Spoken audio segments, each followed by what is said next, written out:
코로나로 인해 어려운 상황이 계속되는 가운데 무더위가 기승을 부리고 있어 우리를 힘들게 하고 있지만 올림픽 선수들이 흔들리지 않고 자신의 목표를 향해 집중하며 최선을 다하는 것처럼 우리도 흔들리지 않고 우리에게 맡겨진 사명을 잘 감당해야 될 줄 믿습니다.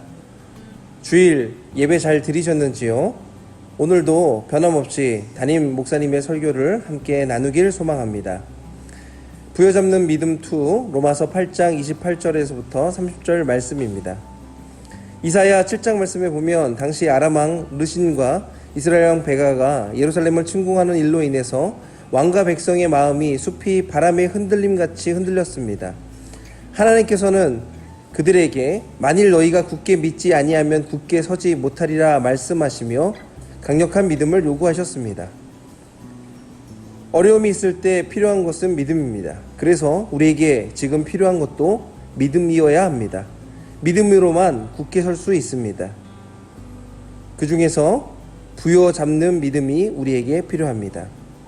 5가지 부여잡는 믿음에 대한 말씀을 기억하길 소망합니다. 지난주 말씀 전하신 내용 2가지는 미리 아심과 미리 정하심입니다. 첫 번째 미리 아심은 한결같고 신실하신 그 사랑에 대한 말씀이며, 두 번째 미리 정하심은 하나님의 섭리와 계획이 있음입니다. 이번 주 설교에서는 3번째, 4번째, 5번째에 대한 말씀을 하셨는데요. 3번째 부르심은 이 자리와 이 상황과 이 관계와 이 모든 것이 하나님의 부르심에 있다는 것입니다. 담임 목사님의 멘토였던 우세근 목사님에 대한 예화가 참 감명 깊게 다가왔습니다. 신학 공부를 하겠다는 소망 속에서 나는 하나님께 최선으로 드려지고 싶어. 그리고 유학생활 중에 쓴 편지 속에서도 진소, 하나님 나라에는 지연병은 없다네. 다만 징집되었을 뿐.